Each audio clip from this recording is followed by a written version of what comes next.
Second-ranked leaders of CPN-UML, who were earlier close to Madhav Kumar Nepal, have decided to stay within the party after Chairman KP Sharma Oli expressed commitment to implement the 10-point agreement drafted by the task team. Leaders who have not joined any of the two factions now have agreed to remain in the party and decided to attend the standing committee meeting of the party slated for today. With this, it has become clear that these leaders will not be part of the new party under the leadership of Leader Nepal. Good morning, I'm Abhyuday Shrestha, and these are the headlines of the hour. Leaders of the Madhav Kumar Nepal faction gather at Chandragiri Resort 2 days prior to the authentication of signatures at the Election Commission. The faction to mull over upcoming possible strategies. CPN-UML Chairman KP Sharma Oli assures of full implementation of the 10-point agreement. Second-ranked leaders of CPN-UML agree to stay in mainstream party. U.S. President Joe Biden expected to decide within 24 hours on whether to extend an August 31 deadline to airlift Americans and their allies to safety from Afghanistan. And the 16th edition of Paralympics to start in Tokyo from today. More than 4,000 athletes to take part. Afghanistan's flag to be included in the opening ceremony. The Madhav Kumar Nepal faction, which has split from CPN-UML and is in the process to register a new party, has begun discussions from yesterday, 2 days prior to the verification of the signatories at the Election Commission. Leaders from the proposed CPN Unified Socialist gathered at a resort in Kathmandu's Chandragiri yesterday to discuss on the course of action to be taken by the faction. Chairman of the proposed party, Madhav Kumar Nepal, along with lawmakers and Central Committee members of the proposed party, reached Chandragiri Resort yesterday evening after second-ranked leaders decided to remain with the establishment faction. Talking with our correspondent Dashrath Rai earlier yesterday evening, faction leader Ram Kumari Jhankri informed that they would mull over the upcoming strategies today as well. The Election Commission has summoned the Central Committee members of the faction tomorrow for the authentication of the signatures. According to a source, leaders from the faction reached Chandragiri Resort to avoid possible influence from the KP Sharma Oli-led faction. Second-ranked leaders who had left the faction of chairman of the proposed CPN Unified Socialist Party, Madhav Kumar Nepal, have decided to stay in mainstream CPN-UML. The leaders have agreed to attend the standing committee meeting of the party slated for today after settling disputes with party chairman KP Sharma Oli. The second-ranked leaders had reached Chairman Oli's residence in Balkot, Kantipur yesterday, seeking for the party's leadership's view on the implementation of the 10-point agreement.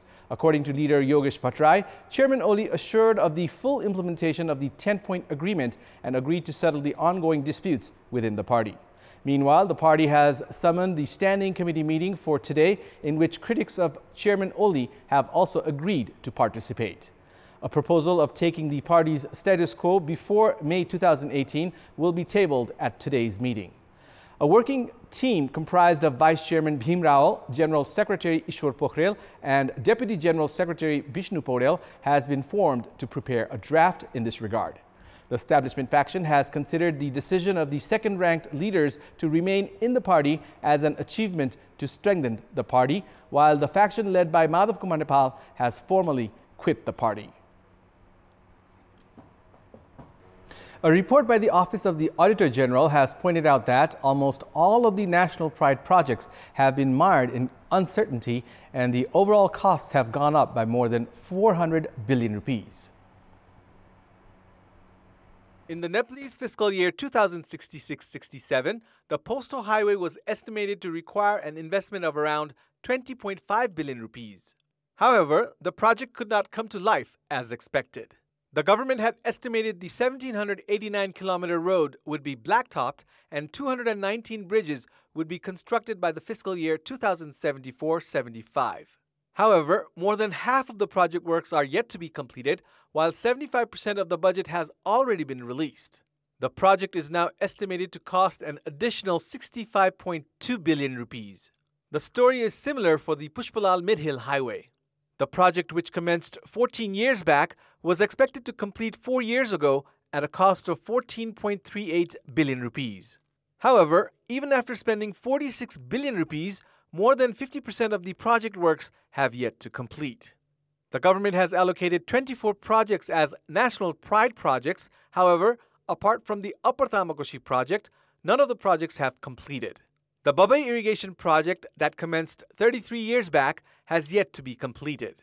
The project that was initially estimated to require 2.87 billion rupees has so far spent 8.5 billion rupees without much progress. Experts have said the remaining 48% works will require an additional 11 billion rupees. Projects like these have been mired in compensation disputes and lack of coordination between stakeholder units. Critics say the projects have seriously lacked accountability. Even as the National Development Problem-Solving Committee holds quarterly meetings to address the problems seen in the National Pride projects, the committee has been limited to formality. In our Public Voice segment, we had asked the local residents in Sangkhwa-Sabha, Palpa and Kavre, among other districts, how did they celebrate Gai Jatra festival amid the coronavirus pandemic? Let's take a look at what they had to say. Public Voice. महामारी भए पनि हाम्रो परम्परा जोगाउन हामीले पर्छ नै त्यसले गर्दा हामी सामाजिक दूरी कायम गरेर मास्क लगाएर स्यानिटाइजर लगाएर त्यसरी चाहिँ मनाइरहेका छौं सोशल डिस्टेन्समा बसेर मास्क लाएर स्यानिटाइजर बोकेर हैन एक आपसमा भेटघाट गरे पनि अलि टाढा बसेर पहिलाको हिसाबमा चाहिँ अहिलेको मान्छेको फ्लो चाहिँ कम छ कोरोनाले गर्दाखेरि चाहिँ अब 10 जना भन्दा बेसी निकालेको छैन सामाजिक दूरी कायम गरेर निकालिएको हामीले देखिरहेका छौं